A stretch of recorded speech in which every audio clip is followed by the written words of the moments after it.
Hi, I'm Erica Renee, and I decided to start a vlog on my take of current events, fun, interesting facts, statistics, and guilty pleasures. I consider myself to be a pretty practical and level minded person. And I'm pretty sure you'll agree with my opinion because, I mean, who wouldn't, right? Everything I say is basically a fact, right? Okay. I'm kidding. I'm super open to discussion and opposing viewpoints, and I really feel that it's okay and even healthy to agree to disagree.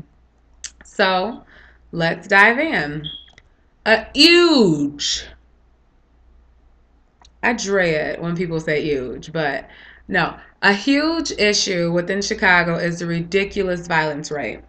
With around 328 deaths so far this year and around 55 deaths in August alone, it seems like it's a never ending battle that'll more than likely get worse before it gets better. And the unfortunate thing is that our youth seems to be the central hub of the violence.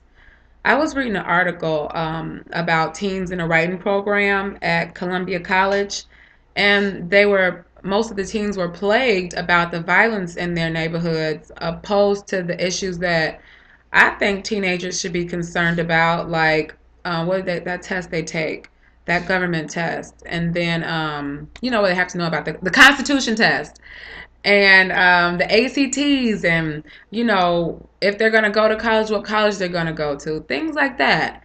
Um, some students say that, quote, violence has become a state of mind, end quote, and that they've become immune to it.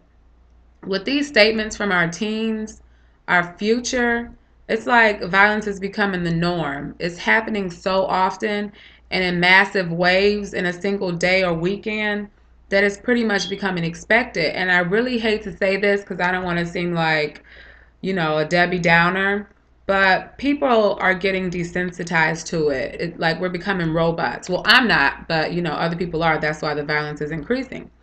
I've also noticed that a lot of people are angry and they don't really value their own life. So it's damn near impossible for them to value someone else's life. People don't really know how to channel their anger. So, it's not bad that we get angry because that's natural. What's bad is when we let our anger control our thoughts and make us do things that are bad, like kill people. The solution, who knows? Prayer back in schools, an outpour of love to any and everyone we come in contact with. I don't know. But I do pray that the Lord comforts the families that have lost loved ones to the violence. And I do also pray that He heals the hate in the hearts of the lost, because that's important. And speaking of death, and a harsh segue, I know, thumbs down to me. But yes, I read in the Griot about a study featured in Health Affairs that stated that, quote, Black men and women with less than 12 years of education live 10 to 14 years less than their white counterparts, end quote. The study tied education to health, saying that it makes people aware of living healthier lifestyles and dealing with stress. And I was thinking about this article a lot, and I really don't know how I feel about the study, but I thought it was interesting and I wanted to share it and get some feedback on it because I really think, living longer depends on the person and their upbringing. But I suppose if you had a good upbringing, you graduate from high school at least, right? I'm really interested in what your thoughts are, for reals, for reals. Moving along, I know I'm kind of embarrassed, but I know I'm not the only one who partakes in the Foolie Wang of Love and Hip Hop Atlanta. It's a guilty pleasure. Okay, but when I watch the show, I always try and analyze the characters to figure out what's causing them to act the way they do. And this season, we were all entertained by Jocelyn and Stevie Dre. And I really dug her because she knows what her issues are. And she knows that she didn't have a good upbringing. When she was talking about her mom and how her mom wasn't there for her and how her mom couldn't be there for her because her mother's mother, wasn't a good mom. So it's like a awful cycle, you know. But she knew that she didn't have a good upbringing, and that she doesn't know what unconditional love is, and because of that, she accepts Stevie with all of his BS.